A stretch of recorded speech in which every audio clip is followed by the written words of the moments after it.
So guys, I'm going through my shed and cleaning up a lot of stuff, finally tackling it. And I'm getting some nice progress done. And by nice progress, I mean I found my hammer! I lost this like a year ago. Because, well, granted I haven't lived here all that time. But now that I'm back, I have plenty of time to go through it and catch up and make it into a nice, usable workplace. Whenever I built the shed, my new shed that I just recently tore down, it was really rushed and I had to get back to California, so I just threw all my tools into the shed, and that's kind of what started, at least from my memory, started this big pile of stuff that was here. And my hammer was lost ever since. But now it is found. And so are several bike pumps. Evidently over the years we've bought several, and they keep, and now they're coming out of the woodwork. So we keep tossing them in here. Got a box for electronics goodies, and it's opening up quite a bit. Ooh. I'm going to experiment with using these friction clutches as a friction drive for an e-bike. That's just the old one from my lawnmower. A lot of this stuff I'm wanting to use and restore, and I'm thinking I'm probably going to put up another pair of shelves right here to help me organize things. There will be a few things in here that I just don't need anymore, so, or ever never needed in the first place. Like this, we got this in an auction. It just happened to be with a bunch of camera equipment, because the person that owned it was like, used to work at some glass factory or whatever. And I also have some bottles that I found. I'll see about trying to sell those for $2 a piece at the 3rd Street Market, because we have a booth there now. And I might find some other stuff that I think might sell, but most of the stuff I'm going to keep. I might sell some of this stuff though. Like some of the newer radios that aren't really that interesting. I like to keep the old tube stuff, but the newer stuff from like the 70s and 80s I might not really need. Oh, speaking of selling, I shall sell this at the 3rd Street Market because it's really thin and crunched up. Plus, people like the rust on it. It's all rustic. Because I actually found this in the creek a while back. This is a lot thicker, and I'll clean this one up and use that. Nice. So instead of buy low, sell high, me and my mother do get free, sell low. And we're actually having a hard time keeping things on the shelves at the booth. And we're easily paying off the cost of the booth. So the cost of the booth is detracted from how much money you make, and at the end of each month we still end up with like $20. And we get rid of a bunch of old bottles and stuff like that, and yeah, we go out to eat on just some old junk that we sold. So that's pretty cool. Like all these Star Wars books. These are my friend Bill's. Bill's the friend that died a while back, so I got all of his stuff. He was really cool. But, I mean, it's not like it was sudden. He had muscular dystrophy, and it was a slow death, and it was pretty bad. But it wasn't unexpected. It was like, well, he's probably not going to last much longer. So it's like, it wasn't too shocking. Plus, I tend to handle death pretty easily. It was really cool. See, the thing is, I don't regret him dying because I spent a lot of time visiting him because I knew he was going to die. So that's pretty cool. I did the same thing with my great-grandparents, and that's why I don't really regret them dying. I just kind of, like, well, I'd go over there every single weekend and visit like 3 hours with them, so I definitely don't feel like I missed out on them. Now something like that, that's actually kind of cool. I think I'm going to keep that. That's really neat. These containers, we got them a long time ago at a yard sale, like for $2 a piece, because some family was trying to make a candy store, and it horribly failed. Because really, seriously, a candy store in rural Illinois? Either way, they totally didn't make a wise decision, so they were selling off all their stock, and we got a bunch of these. I have a couple more, or not. They break very easily because now they're getting pretty old. But yeah, this is one of those things where you'd have like candy in them and you can get them out. There's even, check that out. So you can scoop the stuff out. That's a lot of candy. I mean, holy shit, that's It's a big container for candy. I spy a 486. Well, Saga for one, I think. Or maybe it was a Pentium. Nah, I think it's a 486. It's pretty yellowed. So back when I was like 12 or so, I made friends at a roller skating shop and got a bunch of broken, worn out rollerblade wheels. Those are pretty cool. They're really fun. I don't need this old paper. See, my dad's company, it has tons of paper because this is probably cut like a centimeter too narrow, so they can't use it anymore. And so there's just bins full of paper ready for recycling. And so I'd take a bunch, and because that is fancy paper, it's like the fancy yellowish kind. Well, it's for funeral homes. It's the kind of stuff that like supposed to be really like, oh, fancy or whatever. These two toys seem like they're on their way to disintegration. I mean, no, maybe not.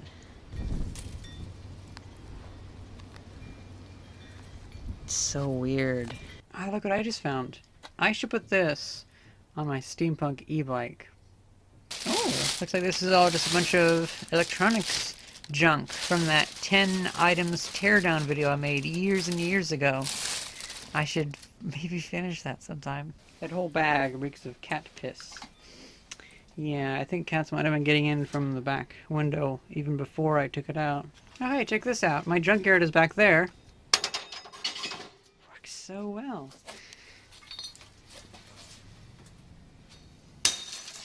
Looks like that smell wasn't coming from just the bag.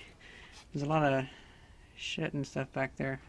Something was living in here for a long time. That's unfortunate. And happens to be I stored an old military surplus box back there, and something really fucked up the top of it with, I'm guessing, urine, and chewed through the straps. So that's a real shame. Maybe, I don't know, it's weird. Maybe it is just some chemical, like piss or something like that. I'll definitely try to clean that up, because that might actually be interesting to use. Whoa. It's so weird, because that was on the ground floor. The bottom side is perfectly fine, but the top is all corroded away. And there was stuff sitting directly on top of it that wouldn't have secreted anything. So strange. You know, this might just be like a mountain of cricket poop, because it has been like several years since I've cleaned this out, and this place is just filled, like the wall is covered with crickets all the time, whenever, as long as it's not freezing out. So that could be why. I think crickets do poo a little bit small stuff that could clump together and be a little acidic or something. I'm not sure. I managed to score yet another shelving rack, so that's pretty cool. This one is used and a little bit hard to put back together, but I got it back together. Just lost some, evidently it lost some of the pieces, so I can have all 4 shelves. But oh well, this still works. This is going to go over there, but it's too cold right now. It's freezing, so I'm just going to take a lot of my stuff, push it onto here, and then sometime in the future when it's not freezing, we can organize it more. That's pretty good for now. So I moved the old sandbox that used to be here. It was my old one from back when I was a little kid. We kept it around because it's really great for a turtle play place. You fill it with a little bit of sand, and when you have a pet turtle, you let them run around in it. But the walls are too high for a turtle to get out. Well, at least the tiny ones that we have. Because usually what we do is, if we find a little turtle, we'll keep it for like a year or so until it's a big one. Then we'll release it into the lake so it has a chance to survive. But we don't have a turtle anymore, so we don't need that. I took all the sand out. And the sand, that can work really great for the brick floor for the work area, because I can put that underneath it to help level it and everything. So that's pretty good. I'm just working on cleaning up all this area. Oh, I guess this will go away too. So I'll probably put these out for like free or something like that at the road, and people can grab it if they want it. So this is a bed, but I mostly remember it as a sandbox also, because that was my old sandbox when I was a little kid. But then we had a bigger sandbox. Once this was too small for me to sleep in, we took this outside and we dug a really deep hole, really far down. and just filled it full of sand from the creek. And so it was an amazing, amazing little sandbox because it was, well, I mean, it was deeper than it was wide. I remember whenever I was little, well, not little, like 10 or so, I was trying to experiment with cooling water by pumping it through a garden hose that I buried at like the bottom. And yeah, I was trying to do like ground cooling type thing and didn't work. But oh well, it was a fun little experiment. Well, I'm going to continue with this and see if I can get most of this cleaned up.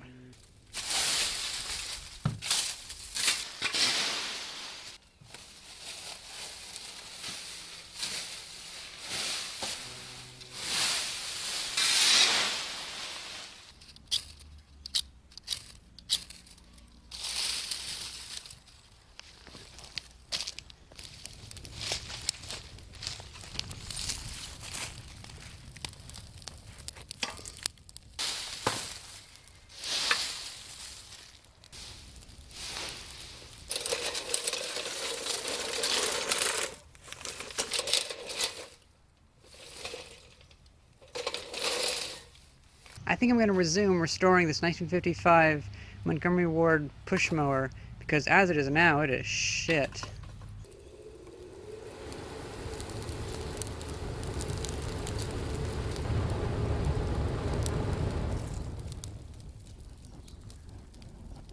I found some more stuff to sell, so that's kind of cool. And this one's full of sand back from whenever I found it. It's all dry now, though.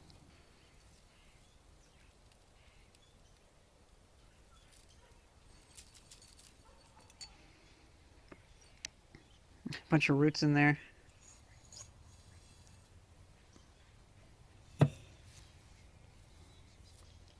So once again, I figure I'll use the fire to make some food. I feel like some ramen and a little Red Baron single serving pizza. I figured that'll be good for a main meal for the day. And I'll probably just have a little bit of snack tonight. I'm not sure if that's gonna hold up fine, but these little single serving ones tend to have a really hard crust, so it usually works pretty well. I'm just not sure about the spacing of those. We'll find out though. I'll let that sit there for like 15 minutes or so, and then we can work on hopefully moving this shelving system over where that is. There's a good amount of stuff right here. Ardita vs. Evil sent this stuff to me back in like 2014. I think it's for TIG welding or something like that. Oh, Professor from Powerpuff Girls. Let's see. 2000.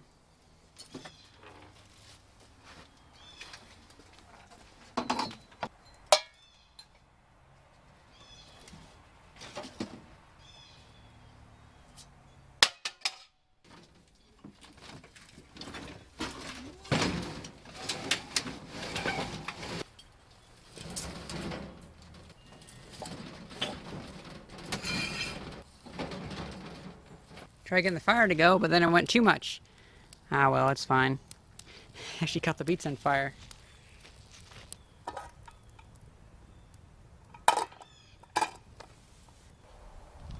I really wish I would have thought of that last time. Oh my god. Such a good idea. I love this thing.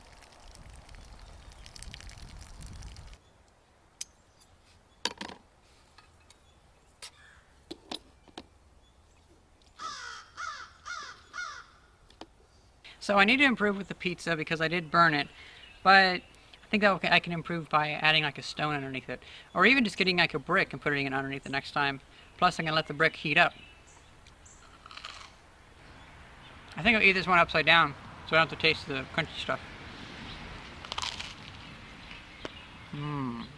So the ramen and pizza were okay, but I think it also kind of didn't really help that. Just letting some of the bugs eat the rest of it. I'm thinking the ramen was harmed by me not getting into a full boil also because it was kind of wider, less tasty. It just tasted kind of like mush. So I'm thinking next time I'll try to get that to a full boil also, and I'll work with the heat capacitance, a cooking stone, for the pizza. That should help a lot. Not to mean like I'm unhappy with the meal or anything. I think it was fun and it was a really good meal. Although I do have a little stomachache from it. It might be from overcooked and undercooked stuff. I don't know. Who knows? Or I just stuffed myself. That can also happen because I don't like eating breakfast and I don't exactly like eating dinner. I like just eating one huge meal and then that'll be it for the day. It saves a lot of time. Anyway, I like how you can use the lid as a strainer, or also I guess you can even wash it with that.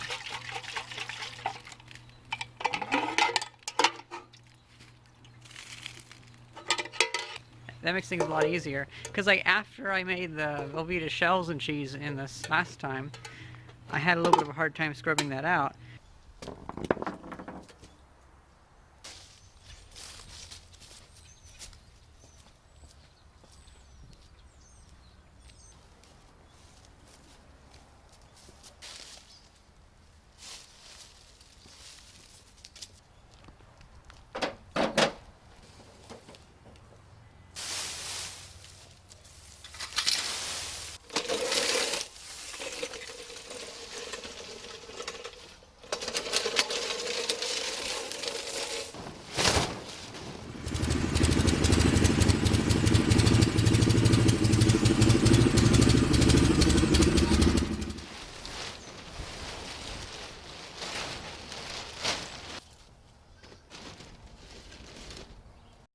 I figure this thing has been in need of a new tarp for a while, so I just put this one on there. This old one's really messed up. Plus it has lots of holes from when I was welding near it one time and melted through it. This one's like 6 years old, so I shall pitch that. So that's pretty much it. I'm very happy with that place for the lawnmower. I might see about someday in the future putting down bricks for it. That'd be kind of cool. Well, I put all the plastic stuff and wash a lot of other plastic stuff from the front yard because I also spent some time today cleaning up the front yard, and this is just some stuff that we took out of the basement or the storage shed and just we need to get rid of it. So we're probably going to take that to the recycling center, and my mother said that she'll take care of getting rid of these, so that's pretty cool, although she is a pretty busy person, so I doubt she'll actually do it. I was thinking about moving this, but you know what? I should keep it where it is because it needs to be in the way. Because right now it's kind of in the middle of my normal working area. I need this to be here because if I put it in some convenient place, I'll never end up cutting it up and turning it into a fence. But here I'm always reminded I need to cut this up and turn it into a fence. Because that's going to be all the wood that'll go a fence around the back area, around the backyard. And I'm really happy with this. This is pretty cool. I'm going to take all my lead-acid batteries that I have over here and, well, basically have 2 solar panel systems. I'm working on a lithium-powered battery bank for inside the house, and for outside the house, I'll have this powering all the lighting outside, like for night filming, and also occasionally some power tools. That'd be pretty nice. I also need to find a good place for the ladder, because that's my great-grandfather's ladder, and need to restore that a little bit. Yeah, that's pretty much it. I'm really happy with this. Weather's starting to get shitty again, though, so that's pretty much it. Plus, I feel like that's a good place to stop. It's kind of interesting that the little area I cleaned out is actually bigger than some yards that people have. Actually, then again, I guess some people don't have yards at all. But like in Silicon Valley, that would cost you what, like $100,000 just for that little strip of shitty little dirt right there? It's crazy. I'm so glad I left that place. Well, I hope you guys enjoyed this video, and thank you very much for watching. See ya!